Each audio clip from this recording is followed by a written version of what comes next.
तुम्हालाही माहिती आहे, हृदयावर हात ठेवून बघा, न्याय मिळाला पाहिजे मला. न्यायच मिळणार आहे. हे बघा, पहिली गोष्ट, हे गोष्ट कळायला पण 24 तास लागतात ना. माणसाला कळलंच नाही तर काय झालं? आम्हाला तर डोक्यात माहीतच नाही ना आम्हाला. तुम्ही आम्हाला गप्पा ना, काय बघायला काय बघायचंय? शांत बसा, तुम्हाला बोलते मी नंतर. हे बघा, कुणाला माहीतच नाही. मला माहित असतं तर मी 2 कानाखाली लावून सरळ करून, माहीतच नाही आम्हाला, कुणालाच माहित नाही तर आम्ही करावं काय? बापानी, त्यांच्या आईबापानी नाही, ह्यांच्या आईबापानी नाही, आमचं माहिती कसं असतं? आता मला सांगा, माझ्याकडे 10 PA, 36चा स्टाफ आहे.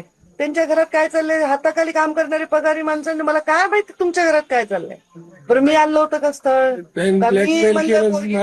माहितच नाही ना मला. तर जेव्हा कळलं तर मी तर खालीच बसले. मी म्हटलं आता मला काय माहिती हे असं निघेल. दुसऱ्या दिवशी कळलं ना काय झालं. आम्हाला काय माहिती? आम्हाला वाटलं काय शामुळं केलं, आपण काय म्हणणार. पण भगवान बाबा शपथ आणि मुंडेश्वरी शपथ, मी कुणालाच कधीच फोन केला नाही. वाचवायचा प्रयत्न मी करणार नाही. जर जे चूक आहे त्याला शिक्षा. आता जिथं मी उपस्थितच नाही तिथलं मी कसं सांगू काय घडलंय? मला काय माहिती? मुख्यमंत्र्याला आता बोला. मी बोललो मागे 2 मारून टाकली त्या तपासात. मॅडम, आम्ही जखमा पाहिल्या आमच्या डोळ्याने, आमच्या लेकराच्या. त्यांनी पण पाहिले असतील.